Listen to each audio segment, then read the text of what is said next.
Pse të jesh katolik? 10 arsye biblike dhe historike. Në një botë ku shumë njerëz e shohin fen si një zgjedhje personale, një traditë familjare ose një çështje kulture, pyetja pse të jem katolik është më aktuale se kurrë. Për të krishterin, përgjigja nuk fillon me zakonet, emocionet apo preferencat personale, por me një person, Jezu Krishtin. Katolicizmi nuk pretendon të jetë një fe e shpikur nga njerëzit. Ai beson se është vazhdimësia e asaj kishe që vetë Krishti e themeloi, e ndërtoi mbi apostujt, e pajisi me sakramente, e udhëhoqi me Shpirtin Shenjtë dhe premtoi se do të qëndrojë me të deri në mbarimin e botës. Lexojmë te Ungjilli sipas Mateut 28:20.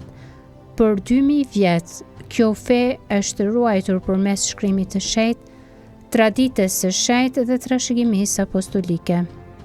Ja 10 arsye që ndihmojnë të kujtojmë pse ka kuptim të jesh katolik. E para, Eukaristia, vetë Jezusi në mesin ton. Në qendër të jetës katolike nuk qëndron një ide, por një takim. Në çdo mes të shenjtë, Krishti bëhet realisht i pranishëm në Eukaristi. Kur Jezusi tha, kush ha mishin tim dhe pi gjakun tim ka jetën e pasosur, sipas Ungjillit të Shën Gjonit, kapitulli 6:54, ai nuk fliste për një simbol thjesht. Kisha që nga koha apostolike ka besuar se buka dhe vera shndrohen në trupin dhe gjakun e Krishtit.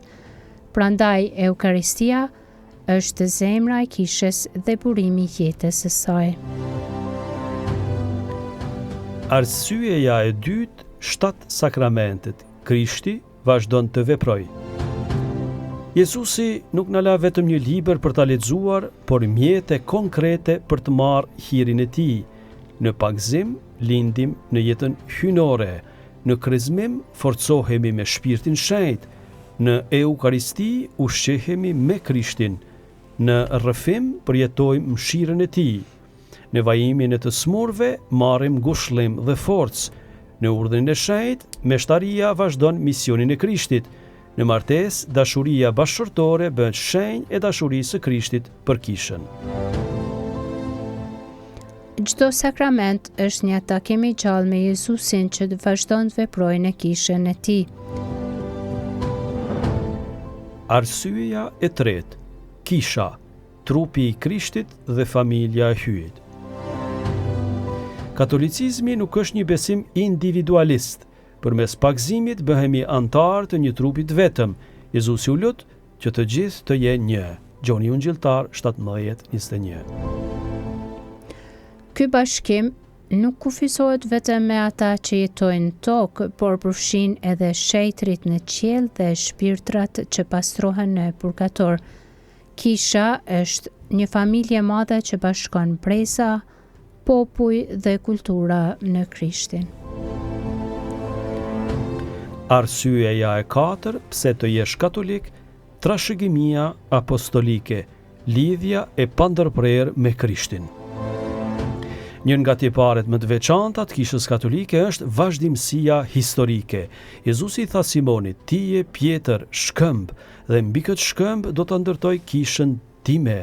Ty do të t'i jap qelsat e mbretërisë së qiellit. Mateu Ungjilltar 16:18 dhe 19. Përmes shëgurimeve i peshvorë, autoriteti apostolik është transmetuar brez pas brezi deri në ditët tona.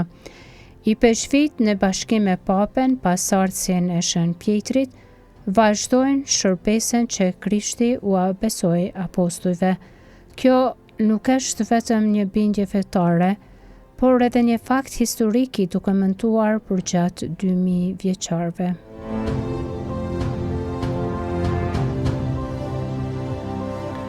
Arsyeja e 5, Maria, nëna e hyjit dhe nëna e kishës.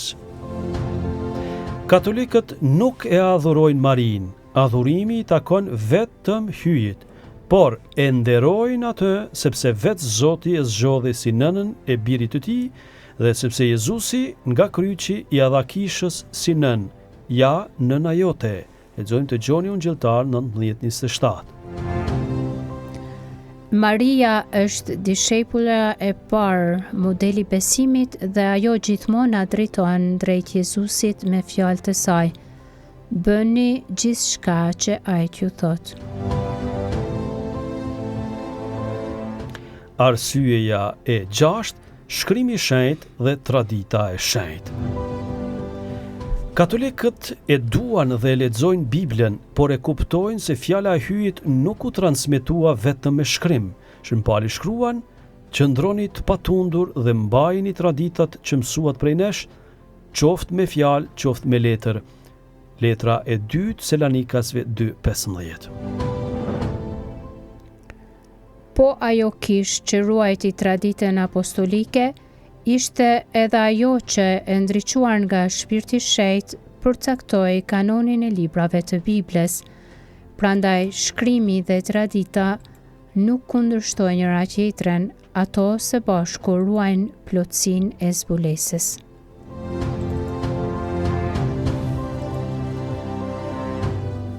Arsyeja e 7 pse të jesh katolik, mësimi shoqëror i kishës. Besimi nuk është vetëm çështje lutjeje, por edhe mënyrë jetese. Kisha ka mbrojtur gjatë shekujve dinjitetin e çdo personi njerëzor, sepse çdo njeri është krijuar sipas shëmbëltyrës së hyjit. Ajo e mbron jetën nga ngjizja deri në vdekjen natyrore, kujdeset për të varfrit, promovon drejtësinë, paqen, arsimin, familjen dhe solidaritetin. Dashuria për hyn shprehet gjithmonë në dashuri konkrete ndaj të afërmit. Arsyeja e 8, pasuria e lutjes. 2000 vjet përvojë shpirtërore kanë krijuar një thesar të jashtëzakonshëm lutjeje. Mesha e shenjtë, rruzarja, liturgjia e orëve, adhurimi eukaristik, udha kryqit dhe shumë forma tjera devocioni kanë ndihmuar miliona besimtarë të ofrohen më shumë me Krishtin. Çdo lutje autentike katolike ka vetëm një qëllim: ta njohim, ta duam dhe ta ndjekim Jezusin. Arsyeja e 9 pse të jesh katolik, shenjtërit, ungjilli i bër jetë. Shenjtërit janë prova, dëshmia më bindëse se ungjilli mund të jetohet. Ata nuk ishin njerëz të përsosur, por njerëz që ja hapën zemrën hirit të hyjit. Në çdo epokë, nga martirët e parë deri te Shënën Tereza, ata tregojnë se shenjtëria nuk është një ideal i paarritshëm, por një thirrje për secilin. Ashtu si u kërkojmë miqve tanë në tokë të luten për ne, po kështu kërkojmë ndërmjetësimin e atyre që tashmë jetojnë pranë hyjit. Dhe arsyeja e 10 pse të jesh katolik, një kishë univerzale.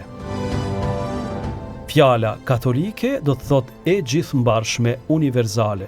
Në çdo kontinent, në mijëra gjuhë dhe kultura të ndryshme, katolikët kremtojnë të njëjtën meshë, rrëfejnë të njëjtën fe dhe marrin të njëjtin Krisht në Eukaristi. Kjo njësi në larmi është një nga shenjat më dukshme të kishës së themeluar nga Krishti për të gjitha kombet. Pra me pak fjalë, ti je katolik, nuk do të thotë thjesht ti përkasësh bashkësisë më të madhe të krishterë në botë, do të thotë jesh pjesë e kishës që e ka burimin te Jezu Krishti, të ushqehesh me trupin e tij, të jetosh hirin e sakramenteve, të ecësh në bashkësi me apostujt dhe pasardhësit e tyre, të mbështetesh në shkrimin e shenjtë dhe traditën e shenjtë, të udhhiqesh nga Shpirti i Shenjtë dhe të jesh pjesë e një familje që shtrihet mbar botën dhe përgjatë gjithë historisë. Katolicizmi nuk është para së gjithash një identitet kulturor, por një thirrje për të hyrë në bashkësi plot me Krishtin, i cili vazhdon të jetojë dhe të veprojë në kishën e tij. Në fund, çdo kërkim i sinqert për të vërtetën na çon te e njëjta pyetje që Jezusi u bërja nxënësve, dhe përgjigja e Shën Pjetrit mbetet edhe sot përgjigja e zemrës katolike: Zot, te kush të shkojmë? Ti i ke fjalët e jetës së pasosur. Gjoni Ungjilltar 6:68.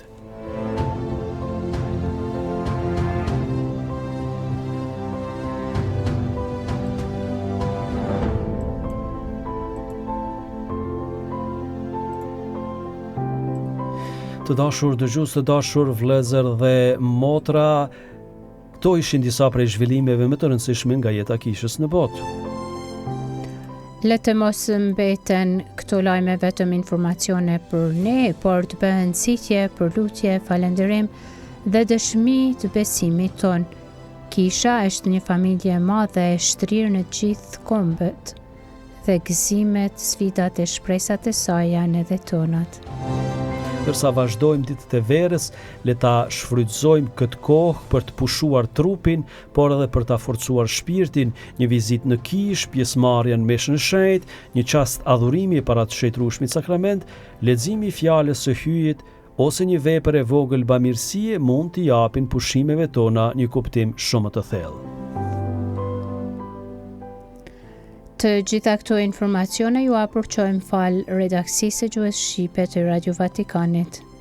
Ju falenderojmë që ishit me ne, me ju ishin Umdëm Shtjefni dhe unë Motër Irenea. Zoti ju bekoft ju dhe familjet tuaja, i dhuroft paqe, shëndet dhe një verë të mbushur me hirin e tij. Mirupafshim në edicionin e ardhshëm të rubrikës Kisha në botë. Qoftë lëvduar Jezu Krishti. Gjithmonë e jetës.